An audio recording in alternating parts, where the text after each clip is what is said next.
আর প্রধানমন্ত্রীর PM CM formula নিয়ে পাল্টা নিশানা সানিয়েছেন অভিষেক বন্দ্যোপাধ্যায়। তিনি বলছেন, যেখানে মুড়ি খাচ্ছেন সেই ছেলেটা বলছে বাড়ি বিহারে, এরা নিজেরাই উন্মোচন করছে, আমাদের কিছু করতে হচ্ছে না। জগৎবল্লভপুরের সভা থেকে কটাক্ষ অভিষেক বন্দ্যোপাধ্যায়। মমতা ব্যানার্জি সরকারের মামাটি মানুষ, সরকারের সব থেকে বড় ব্র্যান্ড অ্যাম্বাসাডার ট্যুরিজমের হচ্ছে নরেন্দ্র মোদী। আজকে এইভাবে যদি বাংলার প্রচার না হতো, বাংলার গঙ্গা কত সুন্দর, ঝাড়গ্রামের রাস্তা কত সুন্দর, যেখানে মুড়ি খাচ্ছেন রাস্তাটা মমতা ব্যানার্জির তৈরি করা, ফুটপাতটা ঝাড়গ্রাম মিউনিসিপ্যালিটির তৈরি করা। আচ্ছা, যে ছেলেটা মুড়ি বিক্রি করছে সে বলছে আমার বাড়ি বিহারে, আর বিহারে নরেন্দ্র মোদীর ডবল ইঞ্জিন সরকার, আর পেটের দায়ে বাংলায় এসে মুড়ি বিক্রি করছে। আপনি কি বলবেন এদের? এদের ঢপের চপ এরাই উন্মোচন করে দিচ্ছে, আমাদের কিছু করতে হচ্ছে না। আজ একের পর এক জনসভা করেছেন প্রধানমন্ত্রী নরেন্দ্র মোদী। সেরকমই বারুইপুরের জনসভা থেকে তিনি বলেছেন যে অনেক জেলাতে এবার তৃণমূলের খাতাই খুলবে না। প্রথম দফায় যে রেকর্ড ভোটিং, তা নিয়ে ঠিক কি দাবি করেছেন প্রধানমন্ত্রী, শুনুন। पर मतदान हुआ है, जबरदस्त मतदान हुआ है। देश आजाद होने के बाद देश ने कभी ऐसा देखा नहीं जो इस बार बंगाल के लोगों ने करके दिखाया है। पहले चरण के मतदान ने ये पक्का कर दिया है कि कई जिलों में टीएमसी का खाता भी नहीं खुलेगा।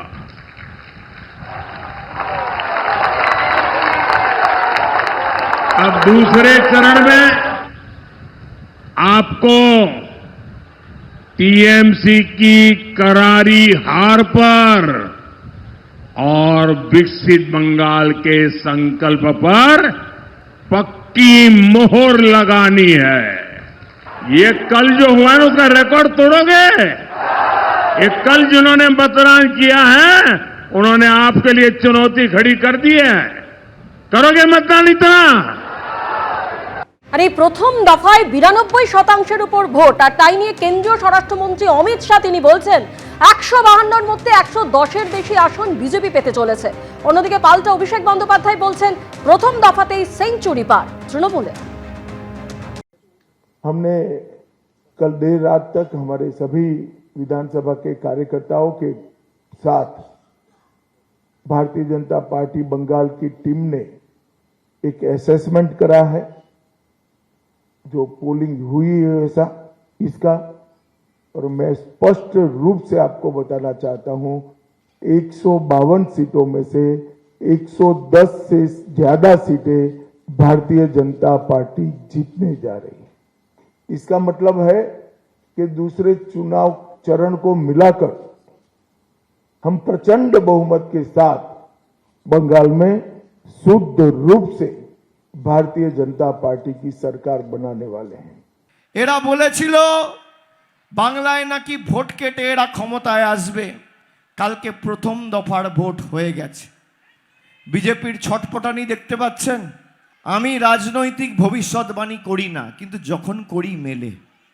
আপনারা দেখেছেন 21-এও মিলেছে, 24-এও মিলেছে, 26-এও মিলবে। আমি আপনাদের বলে দিয়ে যাচ্ছি, তৃণমূল কংগ্রেস কাল সেঞ্চুরি পার করে দিয়েছে। আমি খালি স্বরাষ্ট্রমন্ত্রীকে বলেছিলাম গরম বেশি পড়ছে, মাথা ঠান্ডা রাখুন, জল বেশি করে খান। আর আপনার যদি সৎ সাহস থাকে 4 তারিখ বাংলায় থাকবেন, বেলা 12টার পর দেখা হবে। একদিকে প্রধানমন্ত্রী নরেন্দ্র মোদী তিনি বলছেন যে অনেক জেলায় তৃণমূল খাতাই খুলতে পারবে না, আর অন্যদিকে মমতা বন্দ্যোপাধ্যায় তিনি বলছেন প্রথম দফায় বিজেপি অনেক সিটে হারবে, অর্ধেক আসনও পাবে না। আলিপুরদুয়ার, কোচবিহার, মালদা, দক্ষিণ দিনাজপুরে সব গোল্লা পাবে। আর কি বললেন মমতা বন্দ্যোপাধ্যায়, শুনুন। 8 तारीख में रिजल्ट निकालेगा तो देखेंगे জ্বলবেন আর লুচির মতো ফুলবেন, দেখে রাখুন। আমাদের যা মাইনাস জায়গাগুলো ছিল কালকে আমরা এগিয়ে গেছি, বিজেপি অনেক সিটে হারবে। এবারে মনে রাখবেন যা সিট ছিল তার অর্ধেকও পাবে না। সেই জন্য বাংলা কামড়ে আজকে অমিত বাবুকে মিটিং করতে হয়েছে প্রশাসনকে নিয়ে। ভয় দেখাচ্ছেন সবাইকে। কাকে ভয় দেখাচ্ছেন? 4 তারিখের পরে তোমার দেখা নাই গো, তোমার দেখা নাই, আর কাউকে পাবেন না।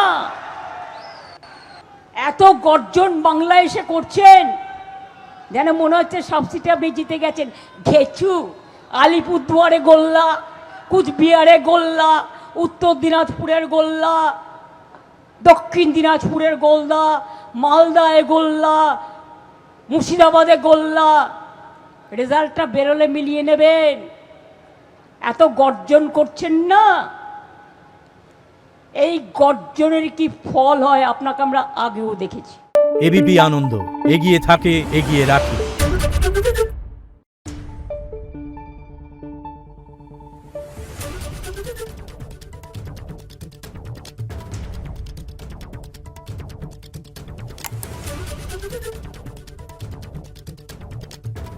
Thank you.